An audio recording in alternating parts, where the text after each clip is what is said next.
Miami Dolphins versus Denver Broncos reaction.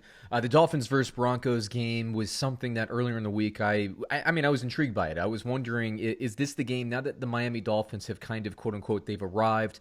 I think they'd won 5 in a row. Their defense is playing dominant. Is this the type of game where they go on the road to a team with a worse record? Denver came into this at 3-6. And do they lay an egg against the team that they, quote unquote, again, should beat? This was you could think of this as a trap game, although for me, I thought it was a character building game. I wanted to see, could the Miami Dolphins go on the road to a tough place like Mile High, even though the fans aren't there? And could Tua Tagovailoa get it done? And what we saw, Miami started fast like they always do. Their defense played strong. But the Denver Broncos, now they're 4-6. Miami, by the way, falls to 6-4. The Denver Broncos are one of these teams that they will give a lot of people trouble. Their defense is a little bit better than you think they are. They've been dealing with injuries like crazy all year. Drew Lock always plays well in the fourth quarter. This week he started a little bit quicker, and I'll just actually talk about the stats for the Denver Broncos since I'm on the subject. Drew Lock, 18-30, 270 yards, no touchdowns and an interception. Melvin Gordon gives you 15 carries for 84 yards and 2 touchdowns, 5.6 yards per carry. Almost gave you 3 touchdowns if it weren't for what I call having Melvin Gordon on my fantasy team for many years when he was on the Chargers. The Melvin Gordon special where he sees the end zone and he stops taking care of the football and he fumbles on the goal line. Broncos fans must have been going nuts. Although, then again, if you're a Broncos fan at this point, do you really want to be winning games? Don't you want the better draft pick? But I'll leave that discussion for another day. Philip Lindsay, 16 carries, 82 yards, 5.1 yards per carry. 2 running backs with volume getting over 5 yards per carry. Miami hasn't been doing that lately, so that's a big deal, right? Denver just did what they wanted to do in the run game. Between the 2 running backs there, that's 31 carries, 166 yards, and 2 touchdowns. That's a big day, okay? Tim Patrick, 5 catches, 119 yards, although a lot of those yards came on that last play, which, by the way, if you're the Broncos, I think it was 4th down, 4 seconds left. Run out the clock. I love that play, although I don't love Drew Lock throwing that in the playing field. Worst case scenario, Tim Patrick, I'm just saying, worst case scenario, Tim Patrick slips.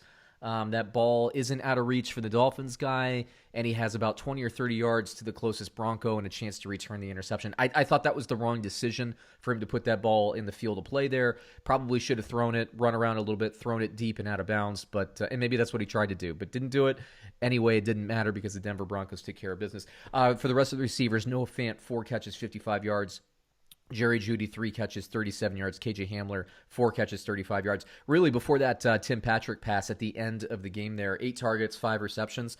The Miami Dolphins did a reasonable job in terms of passing defense. But again, when those running backs are both averaging 5 yards per carry, that's a big deal. Now, Tua Tagovailoa, 11 completions on 20 targets, 83 yards and a touchdown.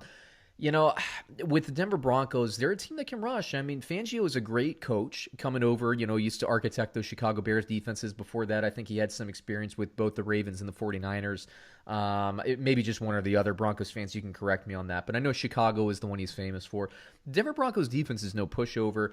They were aggressive, and they got, I think, to Tua, who is still a relatively experienced quarterback. Now, I'm not sure. Dolphins fans, comment below. I'm not sure if he was pulled because of injury or if he was pulled because he was ineffective. Either way, I support the move because at 6-3 coming into this game, Flores wants to go to the playoffs, and putting in Ryan Fitzpatrick there to just give him a spark, fear the beard, right?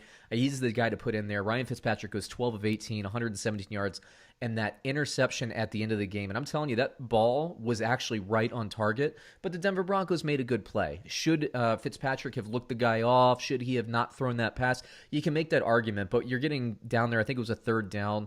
I don't hate the throw, especially because it was right on Davante Parker.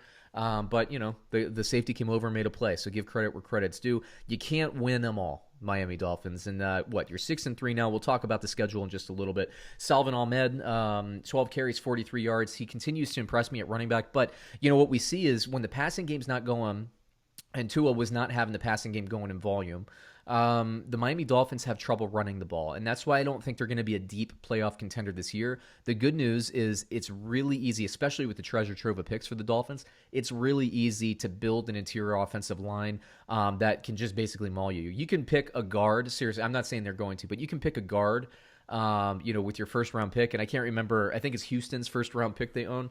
You can pick a guard with that pick, and they'll be a Hall of Fame guard. Inside the top 10, it's probably going to be. They have 2 first-round picks, and they're not going to do that. I know they're not going to. But, you can get a guard and a center and a guard in the second, third, fourth rounds. That'll be instant Pro Bowlers. You can do that. I think it's the easiest thing to resolve. And Chan Gailey's a good coach. He'll get it going. In the receiving game, or for the receivers, 9 targets, 6 catches, 61 yards, and a touchdown for Davante Parker. Gesicki gives you 4 and 43. Ahmed gives you another 5 receptions for 31 yards. So 17 touches and 74 yards on the day for him. Not awful. Of course, if he got in the end zone, it'd be better for fantasy purposes. But be on the lookout. Gaskin is going to be due back, I think. I haven't gotten an injury report on him in a while, but it's not long for him to at least be eligible to return. Now, Broncos, 4-6. Are they going to make the playoffs? In my opinion, no. I picked them to finish third inside this division coming into the season, and I had the Raiders finishing second. I would stick to that at this point, that prediction. Now, let's take a look. They have the Saints against, what's-his-face here, Taysom Hill. That is a winnable game. It's a trap game for the Saints, but I tend to think the Saints will win that. So let's call them 4-7. They have the Chiefs after that. The Chiefs are going to try to keep up with the Pittsburgh Steelers. They want that bye in the playoffs, and there's only one this year. There's only one bye week. So let's give them a loss against the Broncos. So that's 4-8. Then they got the Panthers. Could they win that game? They could. Could they beat the Bills? I actually do think they could beat the Bills. So let's give them a split there, and let's give them 5-9. And then as we close out the season, can they beat the Chargers? Yes. Will they? I don't know. Can they beat the Raiders? Yes. Will they? I don't know. Let's give them the split there. I think the Denver Broncos finish 6-10 and have a pretty reasonable draft pick, assuming they didn't trade away. I don't believe they did the last time I was looking. Let's see. The Miami Dolphins now, you're 6-4. Let's see how your schedule goes the rest of the way. Next week, you have the Jets. You should be able to take care of business. That's 7-4. Bengals without Joe Burrow. That's 8-4.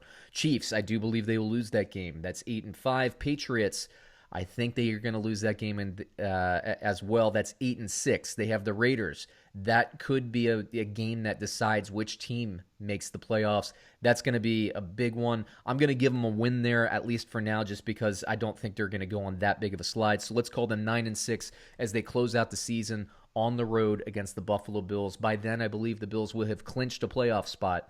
I believe that either the Steelers or the Chiefs will have basically clinched home field advantage, so I do not think the Bills will play their starters. It's still going to be a tough game. I think Miami goes 10-6, 9-7 or 10-6, depending on what happens in that Raiders game. I do think that they will grab the last playoff spot, but I don't think they are really playoff ready. I think they get bounced in that first week. That's how I see it. Now, Dolphins fans, comment below. Tell me what you think. Tell me if you agree or disagree, and also what needs to get better for this team to really make a run. For me, it's simple. It's the run game. Now, if Gaskin comes back or whatever, and they can run maybe with a little bit of Ahmed, because I think he's a better running back. I do, and maybe use Gaskin a little bit more out of the backfield.